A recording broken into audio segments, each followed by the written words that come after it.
છેલ્લા કેટલા સમયથી આ જે જુગારધામ છે તે ચાલતું હોય છે તેને બાતમીના આધારે કહી શકાય કે સ્થાનિક પોલીસને અંધારામાં રાખી અને આ જે દરોડાની કામગીરી છે તે હાથ ધરવામાં આવી હતી. કહી શકાય કે મોરબી મનપા જે કોર્પોરેટર છે તેમના પતિનો આજે બંગલો છે શૈલેષ માકાસલા નામના જે કોર્પોરેટરના પતિ ટંકારાના સજનપરામાં વીકેન્ડ બંગલામાંથી જુગારધામ ઝડપાયું છે.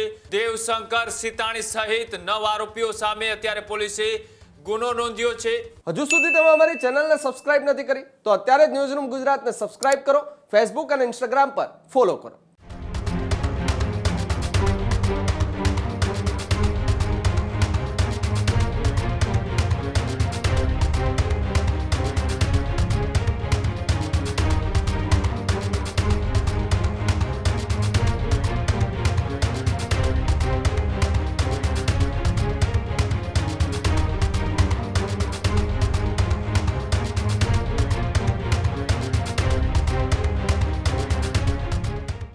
આગળ વાત કરીએ મોરબીના ટંકારાની અંદર કે જ્યાં એક જુગારધામ ચાલતું હતું અને ત્યાં રેડ કરતા મોટો ખુલાસો છે તે થયો છે. ટંકારાના સજનપરામાં વીકેન્ડ બંગલામાંથી જુગારધામ ઝડપાયું છે. કચ્છ રેન્જ પોલીસે જુગાર રમતા 9 આરોપીઓને ઝડપી પાડ્યા છે.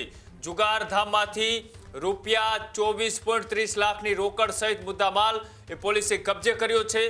મહિલા કોર્પોરેટરના પતિના નામના બંગલામાં ચાલતું હતું આ જુગારધામ. દેવશંકર સિતાણી સહિત 9 આરોપીઓ સામે અત્યારે પોલીસે ગુનો નોંધ્યો છે. વીકેન્ડ વિલામાં ચાલતા જુગારધામ પર કચ્છ રેન્જનો આ દરોડો કે જ્યાં ટંકારા પોલીસે જુગારધામ મામલે કાયદેસરની કાર્યવાહી પણ હાથ ધરી છે. બંગલાના માલિકના નામનો પોલીસે ઉલ્લેખ કરવાનું પણ ટાળ્યું છે. કચ્છ રેન્જની કાર્યવાહીમાં લાખોની રોકડ સાથે જુગારધામનો પર્દાફાશ થયો છે. પણ ટંકારામાં હાઈ પ્રોફાઇલ જુગારધામનો કચ્છ રેન્જે આ ભાંડો ફોડ્યો છે. તો ટંકારા મોરબી પોલીસ એ શું કરતી હતી એ પણ અત્યારે સવાલોના ઘેરામાં છે. અને સાથે જ મહિલા કોર્પોરેટરના પતિના બંગલામાં જુગારધામ ચાલતું હતું તેના જ કારણે શું એ રેન્જ આઈજીએ તેમનું ફરિયાદમાં નામ ઉલ્લેખ કરવાનું ટાળ્યું. આવા અનેક સવાલો છે તે ઉઠી રહ્યા છે. પણ અત્યારે જે કાર્યવાહી કરવામાં આવી છે તેમાં 9 જેટલા આરોપીઓને પોલીસે ઝડપીને ગુનો દાખલ કર્યો છે. મારી સાથે સંવાદદાતા રવિ જોડાયેલા છે મોરબીથી. રવિ, જે રીતના એ ટંકારાની અંદર આ જુગારધામ છે તે ઝડપાયું છે, પોલીસે રેડ ન કરી પણ કચ્છ રેન્જે આની અંદર દરોડો પાડ્યો. પણ જે જુગારધામ ચાલતું હતું તેમાં જે મહિલા કોર્પોરેટર છે તેમના પતિનો આમાં ઉલ્લેખ કેમ નથી કરવામાં આવ્યો?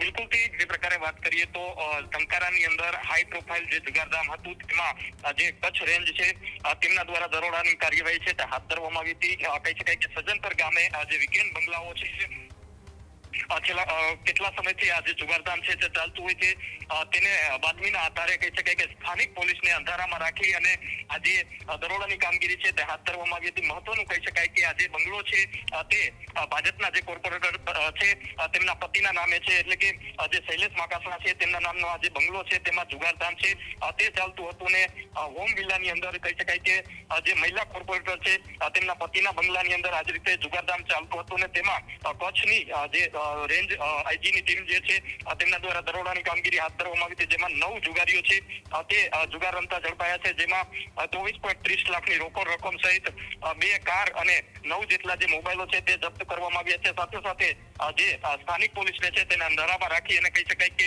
કચ્છની રેન્જે જે રીતે કાર્યવાહી હાથ ધરી છે તેને લઈને ઘણા બધા સવાલો છે તે થઈ રહ્યા છે. બીજી તરફ જોવા જઈએ તો જે કોર્પોરેટરના પતિ છે તેમનું પણ નામ ક્યાંય પણ ઉલ્લેખ નથી કરવામાં આવ્યો. જે 9 જુગારીઓ છે તે જુગાર રમતા હોય અને આ બાતમીના આધારે પોલીસે દરોડા છે તે દરોડાની કાર્યવાહી હાથ ધરી હતી. મહત્વનું કહી શકાય કે જે સૂત્રો પાસેથી માહિતી મળી રહી છે કે જે જુગારીઓ છે અત્યારે જે પોલીસે દરોડા પાડ્યા હતા ત્યારે આ તમામ જુગારીઓએ જે ગ્રાઉન્ડની અંદર જે રૂપિયા હતા 24,30,00,000 તે પાણીના ટાંકાની અંદર નાખી દીધા હતા. ત્યારબાદ પોલીસે તે પાણીના ટાંકામાંથી રૂપિયા કાઢી અને કહી શકાય કે આ તમામ કાર્યવાહી છે તે હાથ ધરી હતી.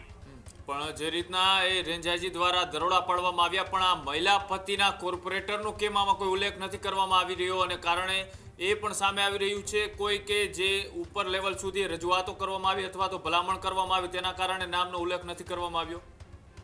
બિલકુલથી જે પ્રકારે વાત કરીએ તો આ જે જુગારધામ છે તે જુગારધામ જે સજ્જનપર જે ટંકારા વિસ્તાર છે તે વિસ્તારમાં આવી રહ્યું છે અને ત્યાં કહી શકાય કે મોરબી મનપા જે કોર્પોરેટર છે તેમના પતિનો આ જે બંગલો છે શૈલેષ માકાસના નામના જે કોર્પોરેટરના પતિ કહી શકાય કે આ રીતનું જુગારધામ છે તે ચાલતું હતું. મોડી રાત્રે જે કોર્પોરેટરના પતિ છે તે પણ પોલીસ સ્ટેશને પહોંચ્યા હતા. તેમના દસ્તાવેજી સાહિત્યો લઈ અને પોલીસે તેમને ચકાસણી પણ કરી હતી. મહત્વનું કહી શકાય કે જે સૂત્રો પાસેથી મળતી માહિતી મુજબ જો વાત કરીએ તો આ જે લાઇટ બિલ છે તે શૈલેષ માકાસના નામનું હતું, પરંતુ તેમનું નામ હજુ સુધી જે પોલીસ ફરિયાદ છે કામગીરી ઉપર પણ સવાલ ઉઠી રહ્યા છે, કારણ કે જે રીતે ભાજપના કોર્પોરેટર આ રીતે જુગારધામ સામે કોઈ પણ કાર્યવાહી ન કરવામાં આવે તો સૌથી મોટો સવાલ અહીં કહી શકાય કે જે ભાજપ છે તે ભાજપ સામે પણ થઈ રહ્યું છે, કારણ કે જે રીતે આવડું મોટું જુગારધામ છે તે જુગારધામ કેટલા સમયથી ચાલતું હતું, કોના ઈશારે ચાલતું હતું, કોની ભલામણથી આ જે જુગારધામ છે તે ચાલતું હતું, તે સૌથી મોટો સવાલ થઈ રહ્યો છે. પરંતુ જે મોરબી જિલ્લો છે તે ટૂંક સમયમાં જ કચ્છની અંદર રેન્જની અંદર ભર્યો છે અને ત્યાં જ કહી શકાય કે કચ્છની રેન્જ દ્વારા જે સૌથી મોટી કાર્યવાહી છે તે પ્રથમ જુગારના જે દરોડા છે તેમાં અત્યારે કરી છે. જી બિલકુલ, આભાર જોડાવા બદલ. તો અહીંયા બેવડી નીતિ એ સ્પષ્ટપણે જોવા મળી રહી છે કે જે પોલીસે દરોડા પાડ્યા એ દરોડાની અંદર એ ભારતીય જનતા પાર્ટી સાથે જોડાયેલા મહિલા કોર્પોરેટના પતિની બંગલાની અંદર આ જુગારધામ ચાલતું હતું, તો તેમની સામે કેમ કોઈ કાર્યવાહી નથી કરવામાં આવી? આ પક્ષપાતી નીતિની કાર્યવાહી છે તે પણ સ્પષ્ટપણે જોવા મળી રહી છે.